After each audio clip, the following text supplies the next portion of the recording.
মুশফিকের দারুণ শট, তার চেয়ে দারুণ একটা ক্যাচে চোখ আটকে যায় বাউন্ডারি লাইনে। আবু হায়দার রনি যেন বাজ পাখির মতো।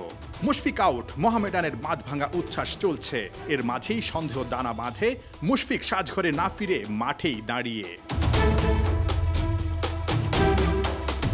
এর মাঝে ড্রেসিং রুমে রিপ্লে দেখে ছক্কা নিশ্চিত হয়েই বেরিয়ে আসেন প্রাইম ব্যাংকের ক্যাপ্টেন তামিম আর কোচ সালাউদ্দিন। দুই ফিল্ড আম্পায়ারও কিংকর্তব্য বিমূঢ়। রনি ইমরুলদের দাবি এটা আউট, তামিমদের দাবি নট আউট। খেলা বন্ধ মিনিট 10 মতো।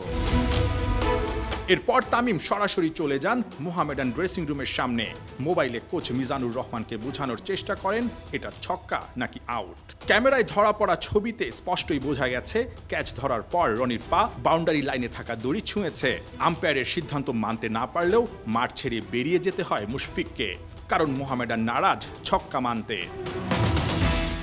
সেটা তো রনি ভালো জানে, কারণ রনি ক্যাচটা নিছে। যদি রনির উপরে পুরোটা এটা ডিপেন্ড করে, ও যে ডিসিশনটা দিবে সেটার উপরেই করবে, কারণ এখানে তো ক্যামেরা ওইভাবে ছিল না। কারণ থার্ড এম্পায়ার যদি থাকতো তাহলে সেটা ভালোভাবে দেখতে পারতো, কারণ এটা প্লেয়ারদের উপরে এটা যায়।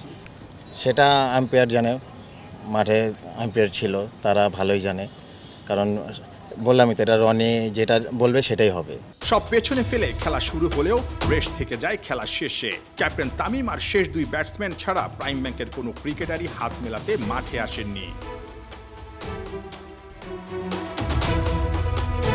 নাহিয়ান জসিম, ৭১।